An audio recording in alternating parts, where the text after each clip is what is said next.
or I'm very happy to see you again, this time not in person, but virtually, but knowing you as a person in person, it's just lovely to see you again. So I'm going to briefly give an introduction about you, and thank you so much for doing this presentation, which is about curating as a public service, which you have done quite extensively. So, Orchuva is an independent curator, writer, and educator currently based in Manchester, UK. Her curatorial projects were exhibited at the Petach Tifka Museum of Art, the National Gallery of Modern Art in New Delhi, the Jerusalem Design Week, Art Court Tel Aviv, and many other places. She gained her MA with distinction from the Visual Cultures Department at Goldsmiths University of London, and has taught in several curatorial and museum studies programs in Israel. You are currently based in Manchester, and you're between Manchester and Tel Aviv. And in 2018, you co-authored the book, Altering Narratives, Essential Political Practices in Visual Culture, which was supported by Mifal Hapais Lottery Fund. So we're very happy to welcome you, and thank you so much for this presentation. And there are a few other curators from RU, Macon Barreto and Luciana Solano, who have joined, which I'm pretty thrilled about. Okay, thank you very much, Natalie, for the introduction and for having me once again. And thank you all for being with us today. It's really wonderful to have this great group of people, and hopefully this tradition of curatorial study groups would kind of last, and this would be the first of many meetings. So like Natalie has already said, my name is Orchuva. I'm an independent curator. I'm based in Manchester, and I was recently a curator in residence in RU.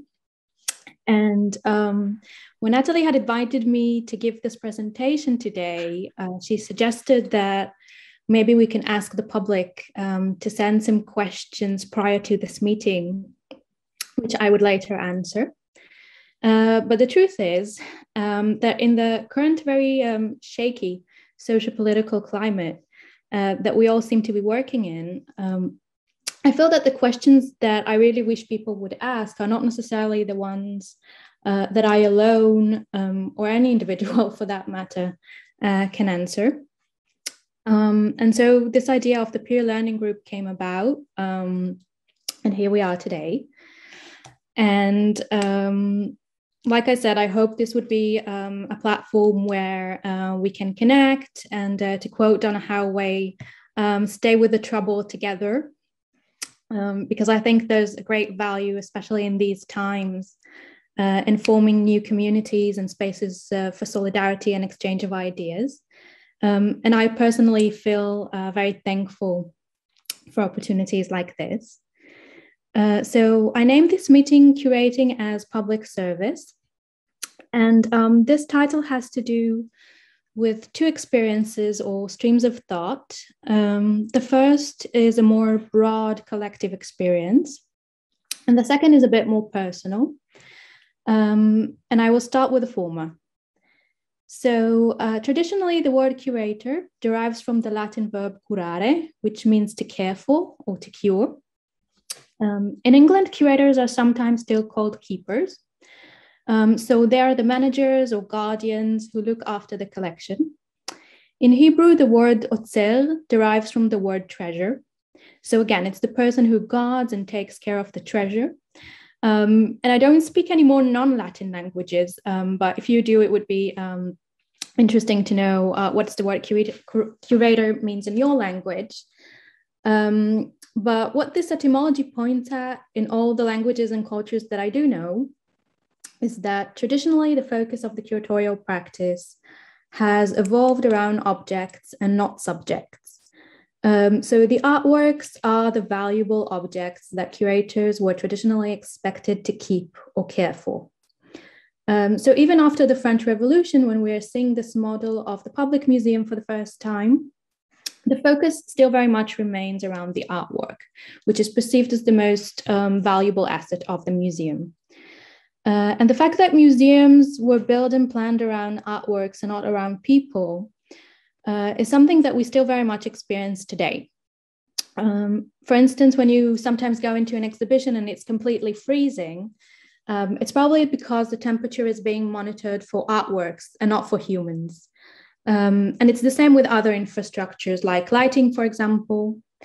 And I think that this commitment or prioritization of the object is also very much connected to recent discussions around the accessioning, for example. So whether or not it is okay to sell artworks from the collection and under what circumstances. So is it okay to sell works if you can't afford to pay your employees during the pandemic, for example? Or is it okay to sell artworks and use this money to diversify your collection? And the accessioning is not necessarily the topic of our discussion today, but the fact that there was such a consensus almost during the pandemic around the perception that selling works, especially for non-collecting purposes, is an ethical violation of museum practice, had really taken me personally by surprise. And we actually saw that many museums preferred to let go of their employees, especially the junior staff, long before entering the process of deaccessioning.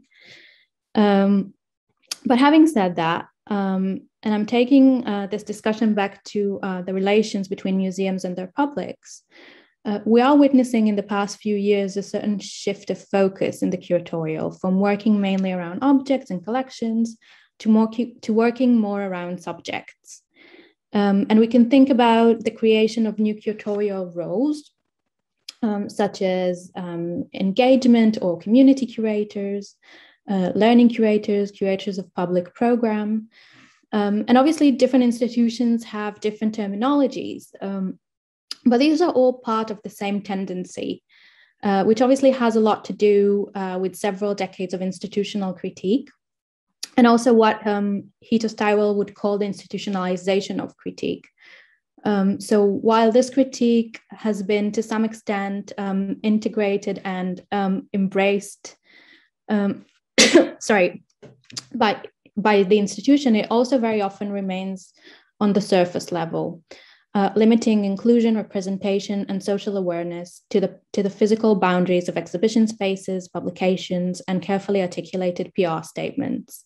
While at the operational foundations, things often remain unchanged. The calls to plant these values deeper in the core of museums and to turn museums into more transparent, ethical, and accountable cultural institutions is often driven by civil protests and artist-led organization. And I'm sure we can all think of examples for such organizations, like Decolonize Displays, Gulf Labor, Art Not Oil, Pain, which is led by Nan Golden. Here in the UK, we had Liberate Tate, and obviously the influence of movements such as the Black Lives Matter, just to name a few of those.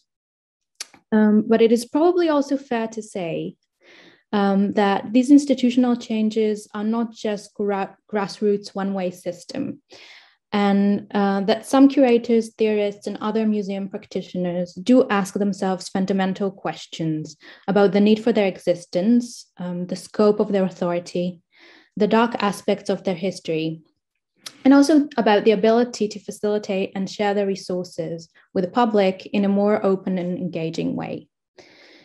And I feel that this is a very interesting, but also a very challenging moment to ask, how do we reposition ourselves in relation to these dilemmas? While as a sector, we've been so battered in the past few years by neoliberal economies, far-right governments, and deeply embedded racism and social hierarchies.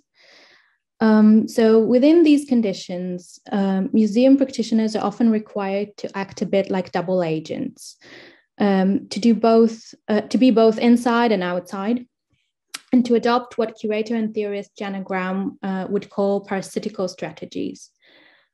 which then brings me to the more personal experience that I've mentioned at the beginning in relation to today's title. So in 2016, I started working as a curator at the Petah Tikva Museum of Art. It was the first time I was offered a full-time curatorial position in a public museum. And it was also the first time I was given the opportunity to offer my own take on the museum's work with the collection and the local community. Petah Tikva Museum of Art is a contemporary art museum located on the outskirts of Tel Aviv as part of a larger cultural complex, which includes the City Archive, Historical Museum, Art Learning Center, a park, a zoo even, and a military commemoration center. So a very unusual, eclectic mix of public functions. The museum is owned and operated by the city of Petah Tikva, which actually means that as a curator, I was hired and paid by the city, alongside hundreds of other municipal workers, such as teachers, gardeners, maintenance workers, social workers, municipal administrators, and many more. And as a curator, being employed by such a massive public corporation was a very interesting, but also a very challenging experience. One of the pros, for example, was that from the first day of work, I was already a part of a massive workers' union. But there were obviously cons too. So it's a bit hard not to mention this because only a couple of days ago, another municipal art museum in Israel was shut after all 47 artists showing in its current exhibition decided to pull out and take down their works because the mayor decided to censor one of the works. So it's obviously always challenging because as long as museums are not self-sufficient and they need to rely on funding from other sources, whether private or public, they can never be objective. They will always have other stakeholders and interests involved. So we're seeing similar examples now in Poland and in Hungary, where the government, in return for public funding, is basically overruling museums and pushing their own people into senior management positions, regardless of their professional suitability. But we're also seeing problems in the UK and in the US, where larger museums rely more heavily on private funding. And then we have more kind of capital interests involved, and it's also becoming more and more difficult to find donors that are not entangled with ethical issues. On a personal level, another challenge I was facing, which had to do with the fact that cities don't usually employ many curators, was that the work frame of spending eight and a half hours a day, 5 days a week at your desk didn't quite go along with the daily routine of a curator, whose job includes studio visits and traveling to see exhibitions and so on. And different people at the museum have dealt with this expectation in different ways. But my strategy for a very long time, believe it or not, was to actually play the game and obey.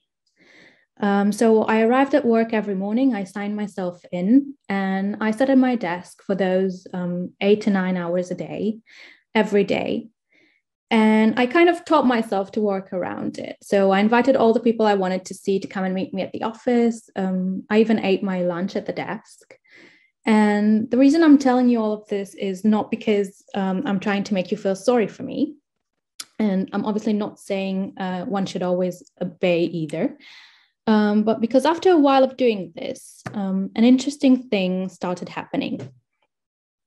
And that thing was that I began to feel the burden, or maybe I should say the responsibility, of being a public servant. So I had my office and my desk and my chair, but neither of those were actually mine. And sorry, they were paid for with public money, just like my salary. And this very rigid framework had actually made me, in a way, feel more accountable. And this may sound a bit obvious or romantic, but thinking about curating in relation to civil service. So putting ourselves in the same shoes of social workers or teachers or sanitation workers. And I'm saying this with a nod to the wonderful work of Muriel Lederman-Ukelis with New York's sanitation department. So being in the same boat with all of those people who basically keep our lives in the city going was actually a really powerful insight. And it was also interesting place from which to start thinking about what can my contribution be, and what more can museums in general learn from other public offices. And keeping that in mind, I also wanted to share with you some of the projects that I've initiated during those years. So I will try to share my screen with you now.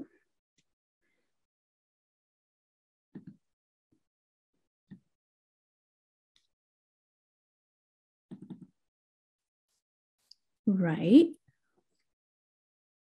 So, yeah, can you see my screen? I can't hear anything because you're all muted. Yes. Okay. But I hope you can. Okay. So one of the first things that came to mind when looking at other public offices was that they tend to be much more transparent about their daily routines and the way they operate. So regulations in Israel require that every 8 years, museums make new inventories of their collections. And when it was time for us to do that, I thought, well, what if we could make this entire process more visible? Because actually, the public never gets to see our entire collection. It's always just a teeny tiny fraction that is being exhibited. And a lot of people are not even aware of this. And more or less at the same time, I tried to do another thing that we've never done before, which is to plan an exhibition that combines works from the collection with live performance. So more specifically, to bring still bodies and moving bodies together and see what type of interaction can grow from this encounter. So performance artist Michal Samama jumped on board and managed to bring these two ideas together. She turned the action of reading the inventory list into the soundtrack of her performance. And it was really powerful because even the titles alone teach you so much about the collection and the hidden ideas and behind it. And it was also a really good exercise in reframing the collection and bringing in new practices. So this is another commissioned project by Elena Rottenberg, which was exhibited in the same space called the Collection Gallery. This gallery was traditionally used for the display of works from the collection, but over the years, it grew to become the space which is dedicated to a broader process of self-scrutiny, and also grew to become a platform that invites contemporary local artists to work with a collection in the context of our local environment. So in this project, Elena was interested in the architectural genealogy of the museum. She noticed that the gallery itself might have been architecturally modified over the years. And we weren't entirely sure. So for this project, we actually did a lot of digging in the city archive. Sorry. Eventually, we found that the gallery had two very large glass panel openings from which you could see the park and the neighboring houses and have this really nice diffusion between the museum and the city. But they were covered when the museum was renovated about 20 years ago. And in this renovation, they've also added a fence around the museum, which then completely blocked the free movement from the park and the nearby neighborhood. And so eventually, Elena decided to use this platform in order to bring the city's landscapes back into the museum. And she created these paintings, of the neighborhood, which were in the exact same size and location as the original ones. And it was a symbolic gesture that she did, but it was actually a powerful statement, which is also related to the things I said earlier about museum infrastructure, and how they often embody the museum's relationship with its public. This is another project titled In Service, which was also part of the attempt to bring forward what is often happening behind the scenes of the museum. So after a few years of doing projects in which artists were invited to come from outside and work with a collection and kind of bring their own take on it, I actually thought, nearly all the artists who worked for the education department, they were also artists. And they obviously spent, some of them have spent years in this place. So they must have some really interesting things to say about it. So for this project, I invited all the people who work for the education department to create projects that reflect on their position as artists who work for the museum. So to basically think, what does it mean to be artists who give their voice to the work of other artists, for example? But also eventually, it was such an important project for the museum because museum educators are the ones who basically form the most important link between the museum and its community. And it was also very important to shift perspectives because a crucial part of turning museums into more constituent bodies is to try and shake the hierarchy or the chain in which institutional knowledge is being produced and distributed. And this project took the position of the educator as its starting point. So here are some examples from this project. This is Danny Rosenberg, one of our educators, dancing with Tracy Ammon's video, Why I Never Became a Dancer, which was exhibited in the museum at the time. So he was talking about this kind of one-sided intimate relationship between an artist who is showing at the museum and an artist who works at the museum. And this is a project by Tsela Greenberg called 3 Lessons, in which she worked with children from the city's Ethiopian community around self-portraits. Oh, sorry.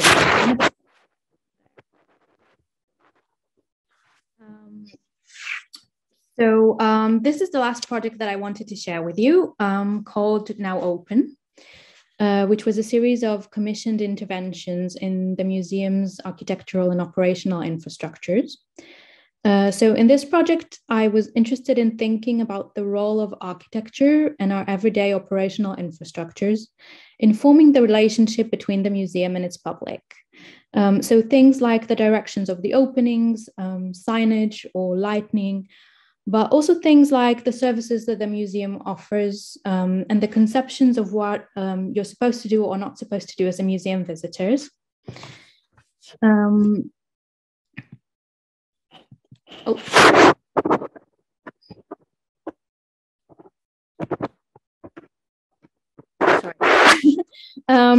So in a way to try and think, how can we make the museum more accessible and user-friendly? But also at the same time to take these fundamental questions out of our management offices and out of the curatorial kind of level, and actually turn these questions into a creative process in its own right, and invite artists and people from the community to kind of come and think about these questions with us. So one of the things we talked about, for example, was that we wanted to bring food into the museum, just because food is this kind of most genuine, I think, gesture of hospitality. But it's also something that kind of shakes this perception of museum boundaries and what's allowed and what's not allowed. So in this installation, Shahar Rafek, who's a mixed media artist, but he's also a chef, He basically created those sculptured popsicles, which people could just take from the freezer and kind of wander around the exhibition with.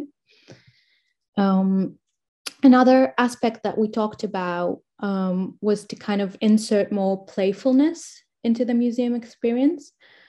So for this project, artist Olli Hummel created, she basically took the entire rear part of the museum and turned it into a full-size maze. And in this maze, she kind of quoted, so she basically took things, so architectural or sculptural quotes from the park, from the outside, and kind of planted them inside the maze. So again, there was like the playfulness of the maze where you can sort of wander around, but there was also this aspect of bringing the outside in. This is a work, sort of theatrical lightning sequence by Omer Shezaf. And for these pieces, he also worked with the municipal maintenance department. So they've given us the outdoor furniture that you see, the bin and the bench, which they usually use in parks and bus stops. And he created this lightning sequence. This is an outdoor installation by Yaniv Amal. Yaniv is a mixed media installation artist, but before that, he was also a zookeeper. So a lot of his works are often relating to kind of animals or living creatures. And for this project, we actually wanted to do work that kind of relates to the fact that we share this, the urban environment and also the space of the museum, not only with people and artworks, but we also share it with certain animals. And Yaniv had this beautiful idea where he was going to create an installation for the kind of animals that we share this place with. So what you're seeing in here is actually a feeding and nesting station, which was aimed at the kind of stray cats, birds, bees, bats we share the museum environment with. And it was quite ironic because this show, we actually started installing it during the first or second or third, who knows, lockdown. And for a really long time, the exhibition was shut, but this installation was on, and it was really interesting because the animals could still enjoy it. So in a way, they were the only ones who kind of benefited from the museum at that time. And yeah, I think I'm done for today. I'm up for opening for discussion. So yeah, I'm going to stop sharing my screen. Thank you very much for listening. And yeah, I think that if you have any questions or comments or references, now would be a great time to do it.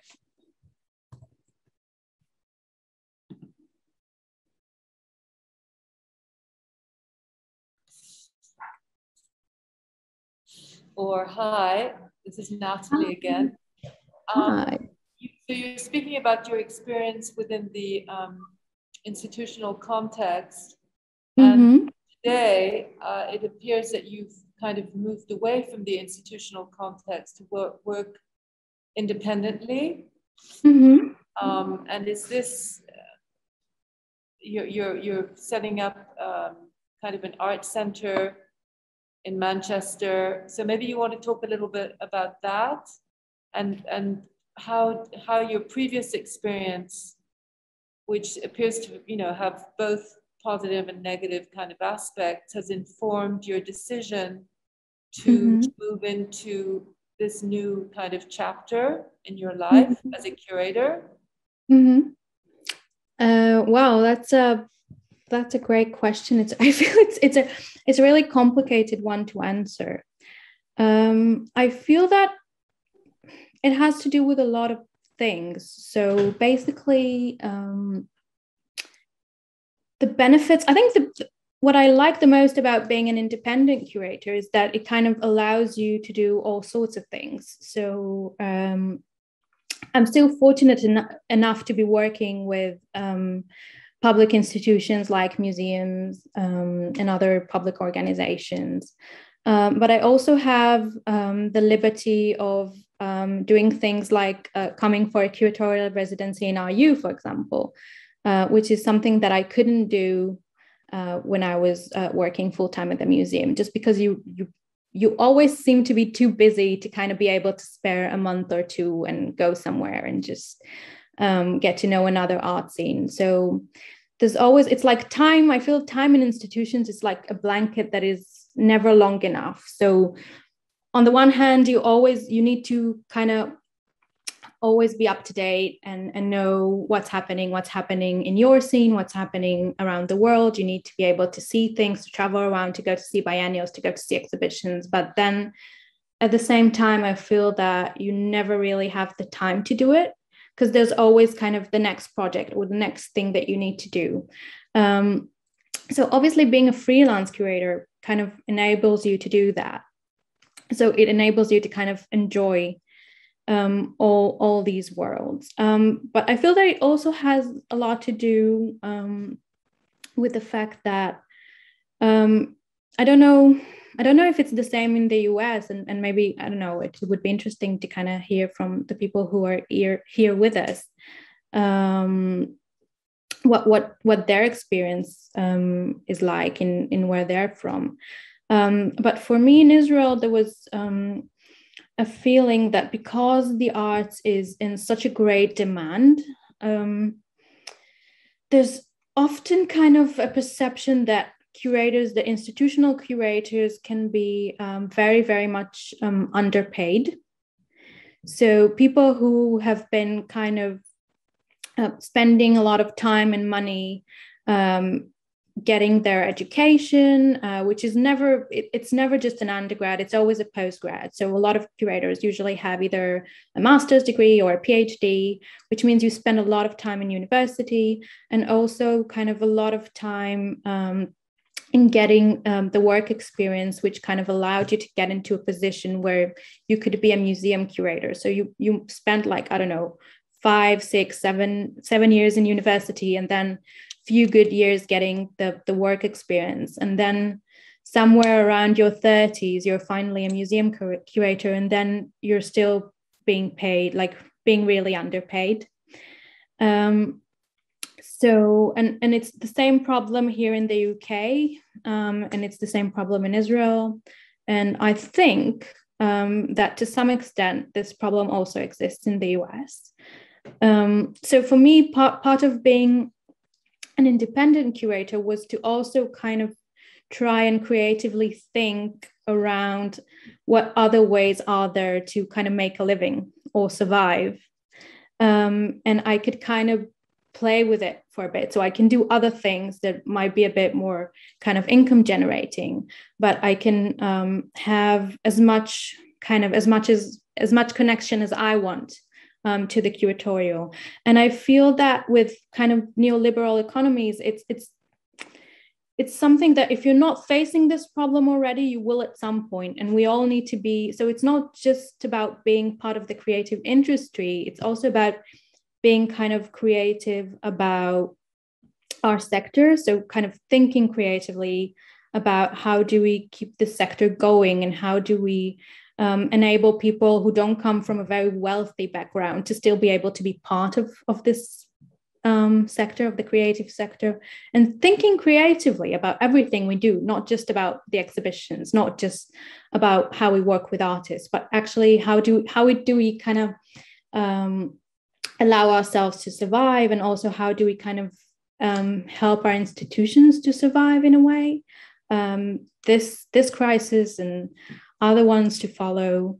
So I think I'm not yet in a position to talk about the new project, but I feel that it's definitely important to also think about other operational models.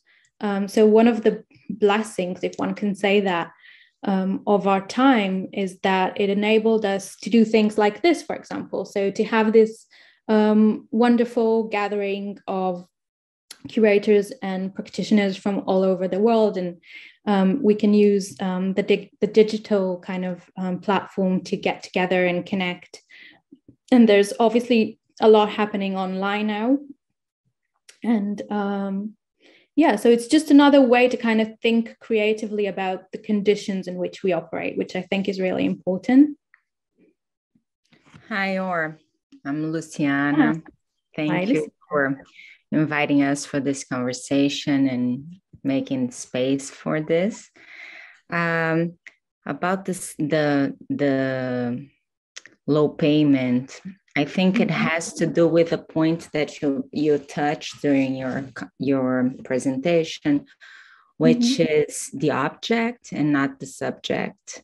So because everything is concerned about the piece, so the piece can go for 2 million, and the work around it will be very low paid because it's not the object itself, I think. So it's just a connection because of what you said before, that I think it's what we bring to the table is not, it doesn't have a shape and form necessarily. And it's in between and connecting things. So it's hard to assign a value to it. And so the other thing that it came to my mind was places like Inhotim in Brazil, where the collection is kept in different buildings, and in parallel to the architecture, there is a botanic garden, and the exploration of the live collection exists too, and the professionals in that area are there in parallel. So having the architecture done to keep the collection in a certain way is really special, and blur some of the problems that you presented of the gallery space and how that space is kept in a way and brings a lot of hierarchy. And the other thing that really took my attention was when you were mentioning artists from the inside. So the artists who are in the collection and the artists from the outside, and then you presented the projects that were done with artists from the community. And I think that's really powerful, the possibility that the community, despite the fact you may not be part of the collection, but you can be part of interacting with the collection, or being with the community at the same time, engaging with the group of artists of that city is really important. So thank you for sharing that. Thank you very much for all your comments. They're great, and you're right, I think. First of all, in relation to what you said about how the kind of work conditions are related to the emphasis of the object over the subject. So yes, it's true to the relations that museums are building with their public, but it also, obviously, we often tend to kind of forget ourselves as practitioners within this kind of socio-political structure of art institutions. So yeah, it obviously has a lot to do with the way that art professionals are being treated. So one of the examples I have, that when I was a student in London, one of my friends got into this like internship in one of the kind of leading London-based museums, and she was an intern. So it was considered to be a good internship because she was getting like pay for her travel fees and for her lunch or something like that. So she was getting like, it wasn't completely unpaid. She was getting like £20 a day. for the work she was doing. But she was working really hard. She was working full time, and she was someone who came from abroad, and she already had like great professional experience. She was a kind of fully paid employee in a really important institution abroad. So she came here. She got into this like position of an intern, and she got paid nothing. And then like one day she saw that they were bringing like, I don't know, they bought something for the collection, like a mannequin or a frame or whatever. Not even like an artwork, just some sort of like an infrastructure thing that kind of helps to put together the display. And they were paying like, I think 8 grand for a mannequin or something like that. And they did, and she was only paid like £20 a day. And I think it's a tricky one because it happens all the time. And I honestly don't know how could that be changed. I feel that it definitely needs to change. And yeah, again, it comes from this perception that the artwork, the piece, the collection, that's the most important thing. But with the workers, like there's so many people who want to be part of this. There's so many people who want to work in museums, who want to work in this industry. And if you're not going to do it for this pay, someone else will. So I think, yeah, I guess unionizing is probably the solution to this. But it's also part of kind of a larger kind of post-capitalist neoliberal economy that you think you have the freedom, but you end up understanding after a while that you're part of a really abusive economical system. And this is really old that we switched from making products to offering services, but still, I think it's hard to measure what is the service. And here in New York, we use time most often. So whatever time I'm giving you, that's how you're paying me. And my time is valued X, and someone else's time is valued Y. And if there is someone to pay, that's what it is. But it is hard to make it understandable, the value itself. Yeah, I think going back to what Natalie asked me before about kind of leaving kind of this full-time institutional position and going into being independent. And it also has a lot to do with the fact that I had to remind myself in a way that I could be worth more than I'm paying, and kind of telling myself, okay, I'm a smart person. I mean, I know that I might not be like financially valued in this industry, but I could really easily learn other things and do them and earn money that will allow me to choose whether I want or not to be part of this.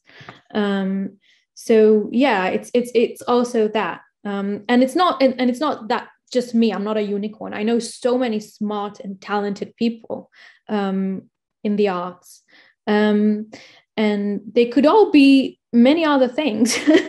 And we choose to be part of this. So yeah, I don't know. I've no, it's not like I have a solution. It's really important to say that also, like the projects that I showed earlier, they're not the kind of relationship between the problems that I've presented and the projects that I did are not necessarily kind of question and answer relationship. It's kind of like you've mentioned as well, this ability to be like a bit of a double agent within an institution. So you obviously can't kind of fix the whole thing. You can't fix the entire system. You can't fix that world. But you can do these like little gestures. You can kind of slowly insert other messages and other ideas, and hopefully change something on the kind of longer run of things. So yeah, thank you.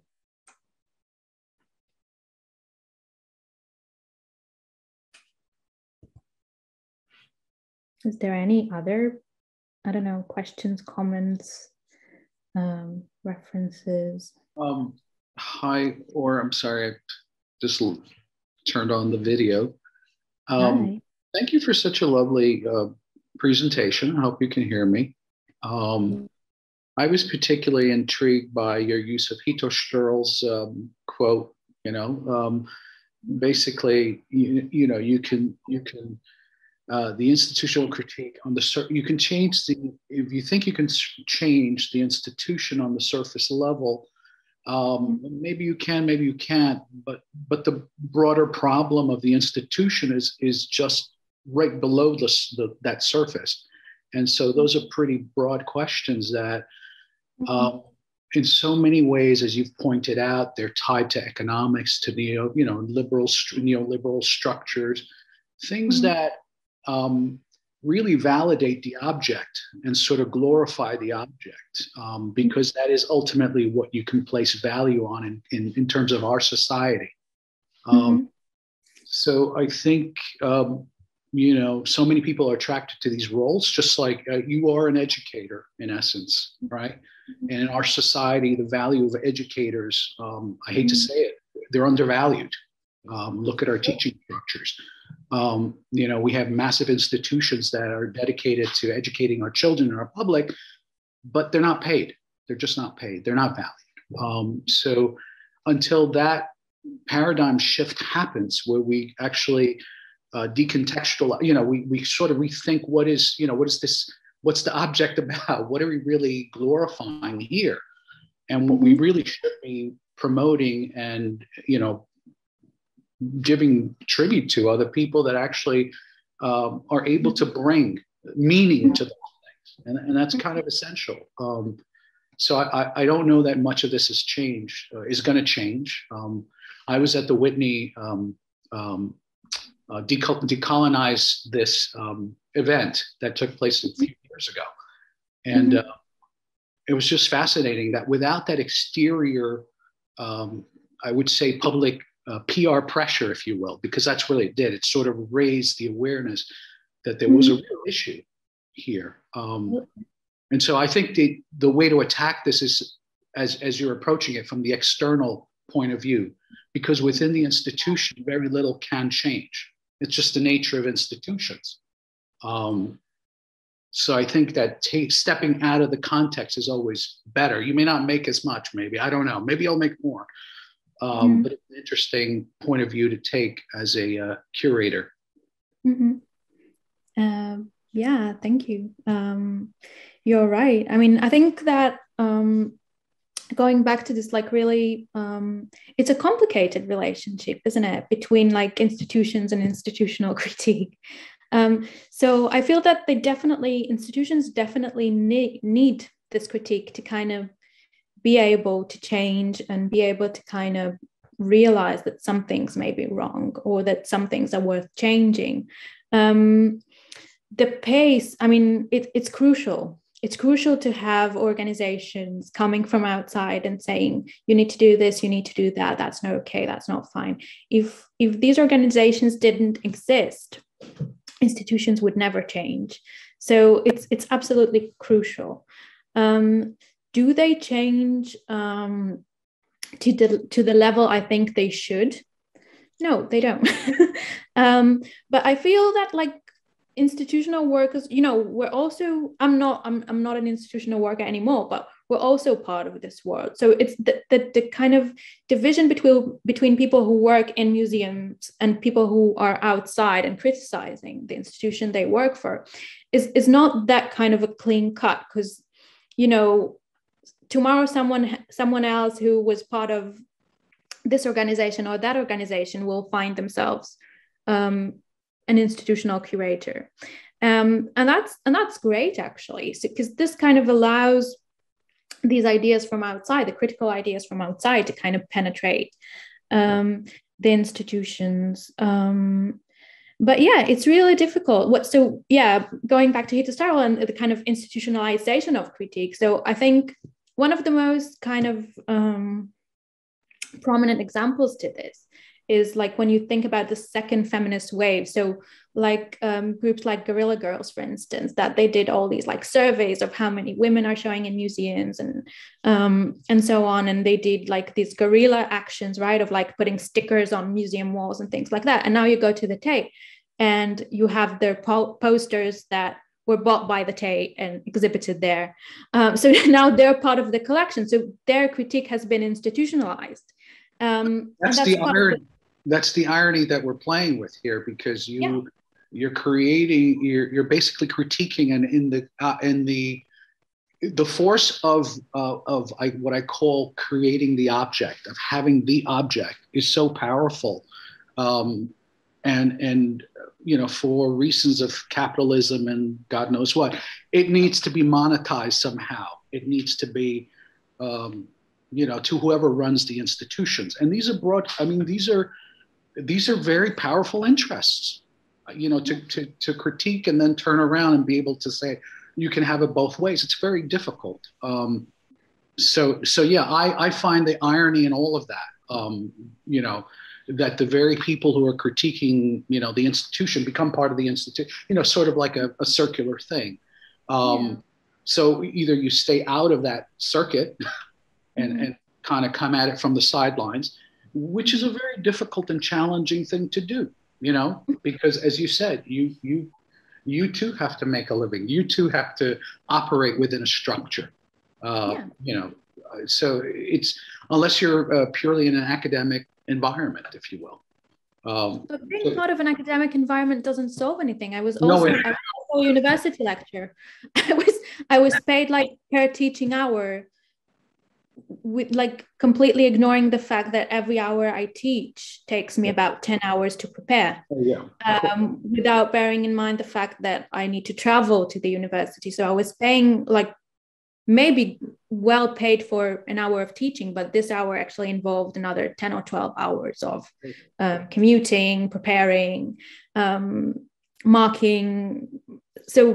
So again, it's also, and music, like universities are now in love with this, like that they can have freelance lectures that they pay to like by the hour, and that's again part of this like neoliberal kind of service economy that.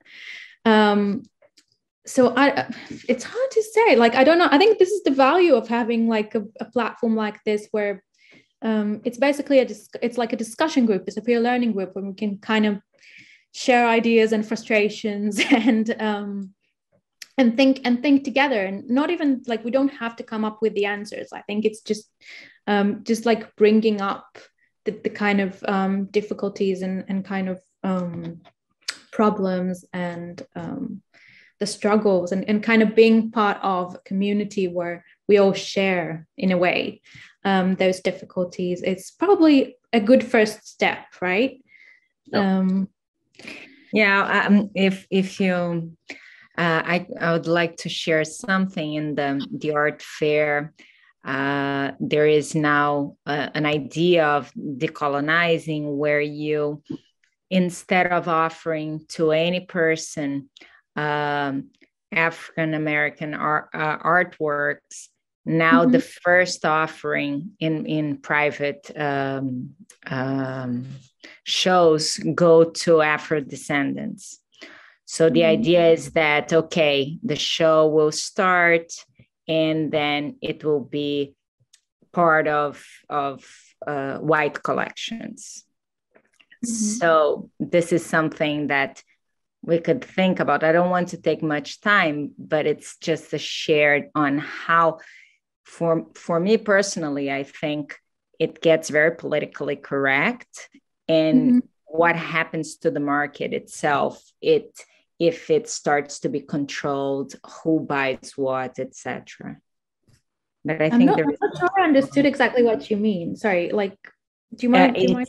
It's, for example, there will be a show in London in a private gallery of an Afro-descendant artist. Usually this shows open with reservations or even sold pieces. But now, if you are a white collector, you cannot put a reservation, because the show is open for Afro-descendants and institutions. So those can buy. If there are leftovers, then white collectors can have a chance to buy. So this is something new going on in the big blue chip galleries in London and New York. And I think, yeah, that's only probably like the entire discourse of decolonizing museums and decolonizing institutions is a one that's definitely worth having, I feel, in maybe next meetings of this group. I'm not, I mean, I can't, being a non kind of person, or I don't know, I don't feel that I'm the person to kind of take this topic on as a leader.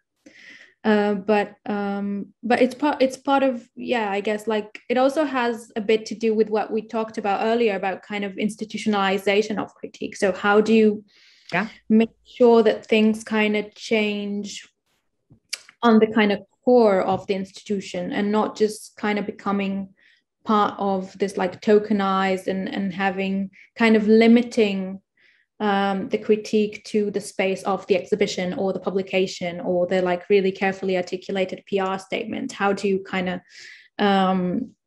bring like these values deeper into the core of institutionals? I feel that part of the problem with the way that things are done here in the UK, especially, which I think that here in the UK things are done in a very bad way. So I think that there's a certain effort or attempt that is taking place in the US, which I appreciate. I feel that here they're not even doing that. So they're definitely not doing enough. But even when they do, it often stays on the surface level. So yeah, it's just kind of the shell, and not really kind of deep thinking of how do we change things at the core. So I'll throw something out there as a kind of an observant of that. If you are the one of the colonizers, how would you even reverse what the years of collecting and whitewashing everybody else's history, if you will, and so they're backtracking now. I've read areas where certain collections are now being claimed back by their governments because they would like those pieces back. Specifically, I think I'm not sure if it's Ethiopia. There are a couple of things that have been sort of, marquee cultural things that are, demanded back by the governments. Is that going to happen? I mean, at the foundational level, if you cannot extricate yourself from something you took from another culture centuries ago, already you see the problem of not being to reframe yourself, what you mean as an institution.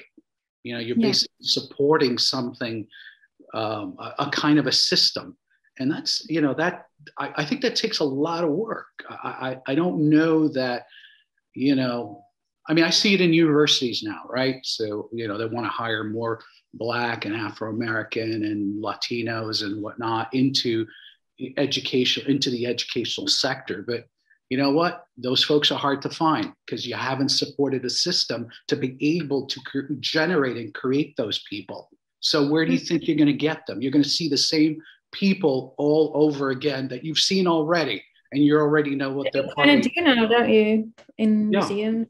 Yeah. So I think that this is an entire, I'm not surprised that England is where it's at, given sort of the subtext, the historical context and subtext of its acquisitions and its approaches, its global approach over centuries, right?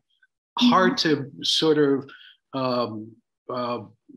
touch upon what Hito Stroh gets to, which is it has to come from that deeper level. And you're still talking about economics. You're still talking about systems of power so entrenched that to shift that barometer somewhere else, it's really difficult. It's not an excuse. I'm just caution. I throw caution to the wind. I think the best way to approach this is like guerrilla from the outside and avoid, kind of the trappings of what it can become, like you mentioned with the Guerrilla Girls and others whose works, have been used to kind of like create to raise awareness, to sort of like, hey, there's a real problem here. But then they've been appropriated by this very sort of system that you're critiquing.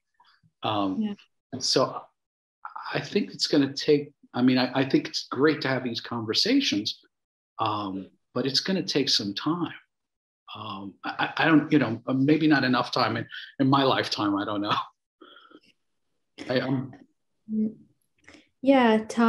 Time and change. I feel that like I don't know. I heard someone saying the other day that like changes that take time are not changes. But I actually feel that I more relate to kind of this perception that change is a process and not an event.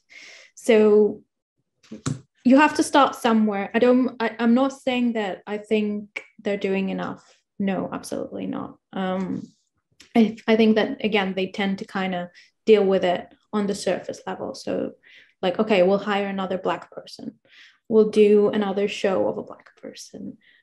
Does it actually change the way institutions are operating? No, it doesn't. And is it worth thinking about? Definitely. So I think they're trying, they're just a bit lost. And yeah, I think that like returning objects is definitely, in my opinion anyway, like the first step. There's no discussion. I don't think there should even be discussion about it. Like if certain items have been taken and they're now being asked, they should definitely return to where they came from. There's no doubt about it. But I feel that the entire discourse is a bit problematic. Like, how can you, and I think you maybe touched on this, so like, how can you decolonize the colonizer? That's like, even exactly grammatically, it's a weird thing to say. Like, yeah, and the conversation is sort of coming from the inside, and it's just a weird. If it's coming from the inside, you actually have total political and conscious control. How could you even possibly question? It might have to come from, the place it should come from is from from that colonized person or entity or country. Those are these are the folks that have to maintain that kind of pressure, to be able to affect change. I don't think it's going to happen. You also mentioned the selling of items to, a big number here was at the Metropolitan Museum. Institutionally, a couple of decades of mismanagement, and suddenly the museum's in the red, or the black, I guess, the red. So they have to sell some of their collection to be able to, keep a wing open or whatnot, or lay people off, and all of these other broader questions. Again, it's decades of a kind of conspicuous consumption, right? And I would say not paying attention to, what the real role of that institution is. Is it to collect objects, or is it to educate the public and to instill a kind of idea about a better society or freer society? These other broader questions. What do you think? I think I know what you think, but like I said, I was really surprised. And again, I'm not an expert on this like process of deaccessioning, but I feel that I was expecting many more museums to kind of go into this process in order to afford paying their employees. Because I feel that I would choose people over artworks any day. So like if you sold like one Picasso or whatever to kind of pay your employees for a year during the pandemic, that's, in my opinion, that's worth it. But I was really kind of surprised by the fact that there was like almost a consensus around the fact that it's an ethical violation. So for a museum to sell work is considered an ethical violation of museum practice, even if, and then you go into this discussion, so in what circumstances can you do that?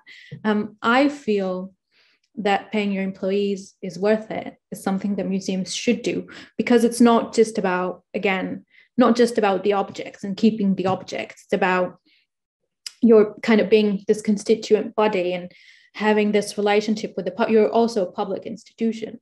And what sort of commitment do you have for your workers, for the public, so it's not just about caring for the object, it's also about caring for the society, and kind of doing your part in making sure that this is a better place, that in a year, in 2 years from now, this world is a better place. That's the way I see it. But again, it really surprised me that so very few museums have gone into this kind of process. I mean, I think the idea of a repository where works of art are collected and validated, because really that's what you're doing in an economic system. The museum is the validator of that piece of object, and so as long as it sits in that museum, that value can only continue its trajectory. Yeah. Think of it in that context. So you have an economic incentive to maintain the piece where it's at, Yeah. I get it. I get it that it's a slippery slope, right? You sell something, like museums sell objects from the collection. It's really hard to kind of follow where this money is going afterwards. So it is a slippery slope. So you could say I'm selling this and that in order to do this and that, but it's really kind of tricky to actually monitor afterwards what had actually happened with this. So I get it. It's not something you should kind of easily do, and it's definitely not an easy process to go into. But I don't know. That's my opinion. I think that it's worth it, and that it's putting a good example of the commitment. But then that's kind of the perception that I come from, that publics are more important than objects. Maybe I shouldn't be in museums. But yeah. I have a question. Yeah. We talked about some models of how to do things in a more social way, or more thinking about these issues. And I was wondering if you know about any models that do work. Like, can you look up to any model that seems like it is paying well to the museum that does pay well, and does have this found a way to deal with the objects and being a good employer? I wonder if there is someone to look up to. That's a really good question. So I think that... Can you reframe it? Because I barely heard Aya. Sorry. Hi, Aya. I might need to trouble you to speak louder. The microphone didn't catch your voice too well. Thank you. Yes, thank you. Now? Still quite low. Your voice is pretty soft. I think you need to just come closer.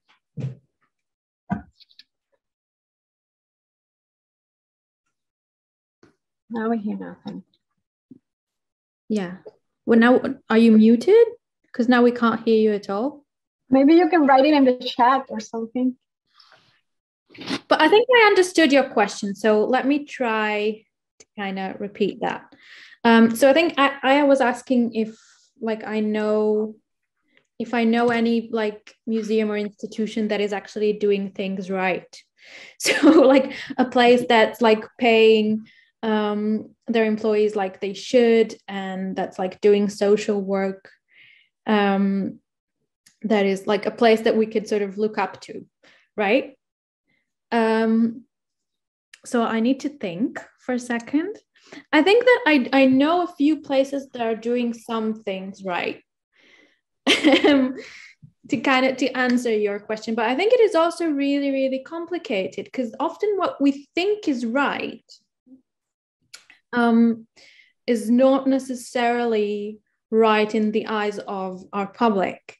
And a good example to this would be that in the Netherlands, there's a place called the Van Abbe Museum, which you might have heard of. And it's considered to be a very kind of socially aware museum. They're doing a lot of kind of self-critical work. They've done a lot of like socially, like politically and socially related projects, not just exhibitions, but projects in general. They've done a lot of like, also like a lot of community work. So they've like invited, they had all sorts of projects, and the projects are really interesting. I really recommend kind of looking into their website and see what they did.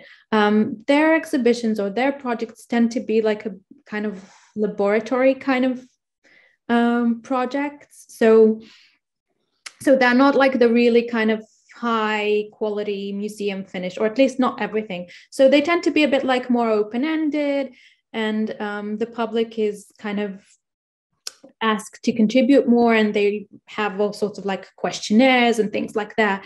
And you could ask, like as a visitor, they had this project where you could ask to see a work from the collection, and they'll actually like, you fill this questionnaire and they'll actually put it out, and they'll write to you like, you wanted to see this and that, we're going to put it out, and you can come and see it. Or so they've tried doing all sorts of things.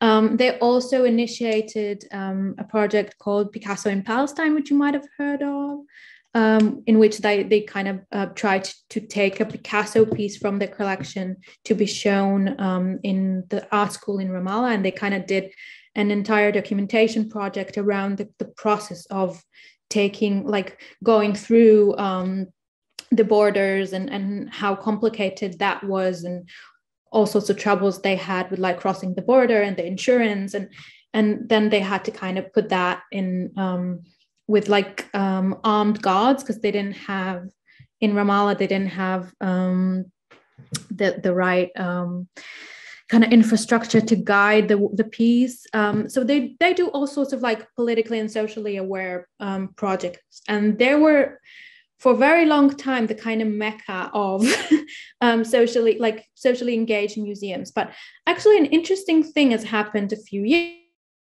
And that thing was actually two things.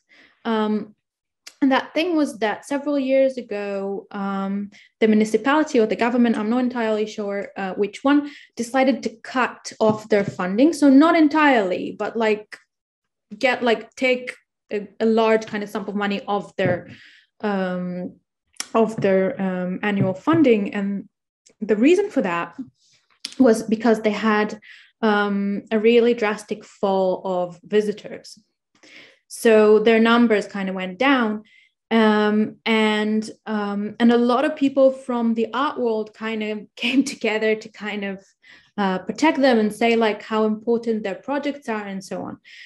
But actually, what I take from this is that like sometimes our intention, so they were trying to do things that are more like open-ended and kind of laboratory and participatory and so on.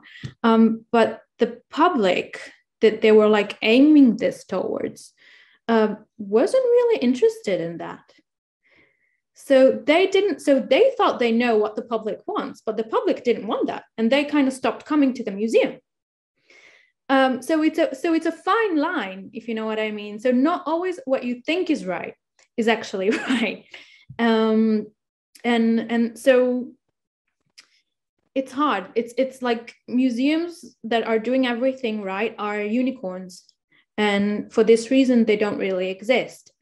So, and I know places like, I read somewhere that the new museum, when it was founded, they were supposed to pay all the employees equally.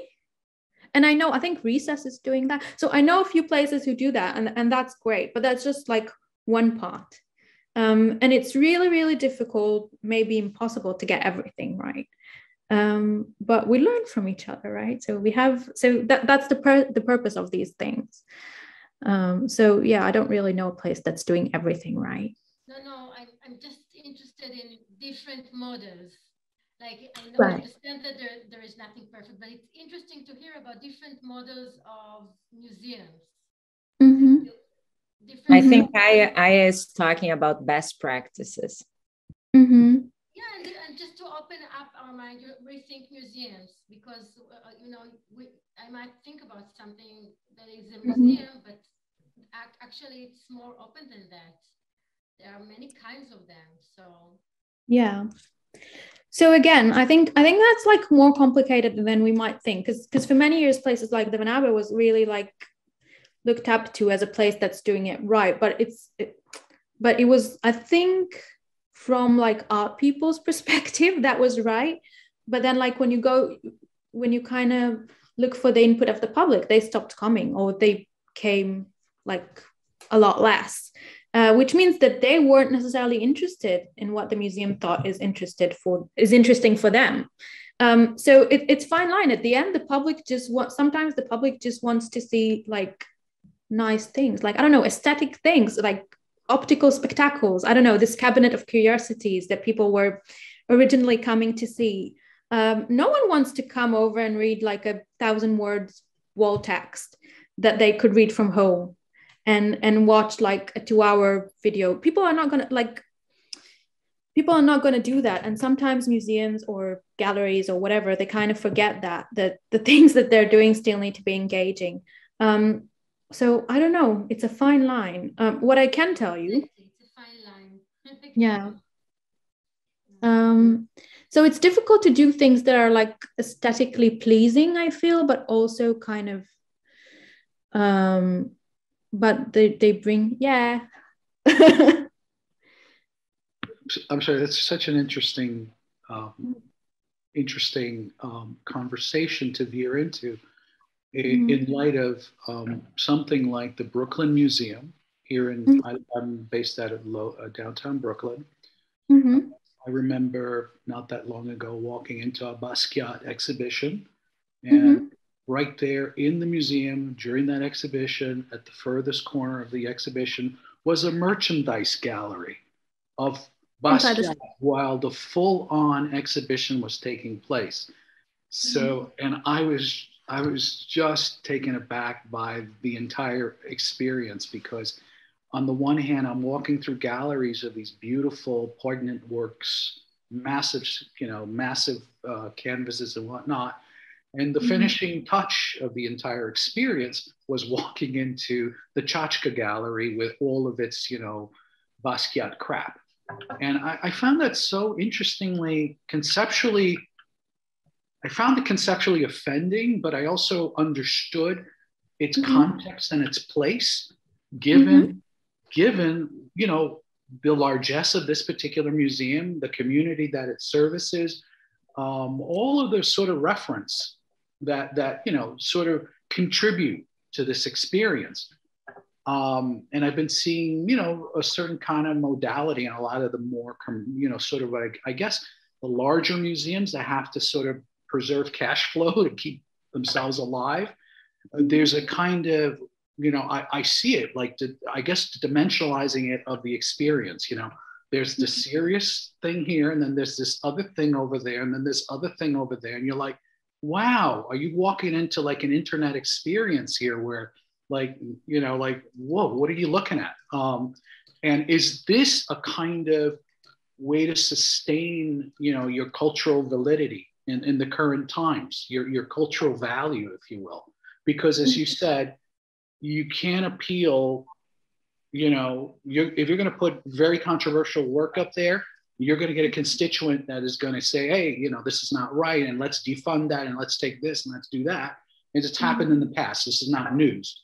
Or you're going to get something that is, I don't know, an entire display of cause, at the Brooklyn Museum, which you start to say, is this purely commercial? What are we doing here? Or, like everything is put into question when you start to service the interests of so many constituents and reasons for being and survivability and all of these things. I think it's a tough area. It's a tough difficult environment. And that's why I say, if you want survivability, you got to attack this from the outside. You cannot be in the inside, because the inside is trying to preserve itself. It's trying to keep itself going, you know, because its role is constantly changing and questioned. So I don't know, you know, and I agree with you. You know, every time I walk into a museum and I've got wall text up and down, you know, I got more wall text than art. I'm saying, what am I looking at here? I'm starting to question, is the object the wall text? You know, is the object the object? You know, I'm in a state of dissonance. So it's a fascinating area to be engaged in the current contemporary times, you know? Yeah, absolutely. I'm afraid that we have to come to an end because we have another meeting, but thank you so much, Or, and all the speakers for your really incisive comments. And as Or says, we have to pursue this conversation in the next curatorial peer learning group. And so I wish you all a very good day, and thank you very much for your intervention. Thank you all. Happy New Year to everyone. I think we can say Happy New Year until the end of the month. And absolutely. Speak to you soon. Thank you so much, Or. Thank you. Bye. Thank you for facilitating this. Okay, bye. Bye. Bye. Thank you.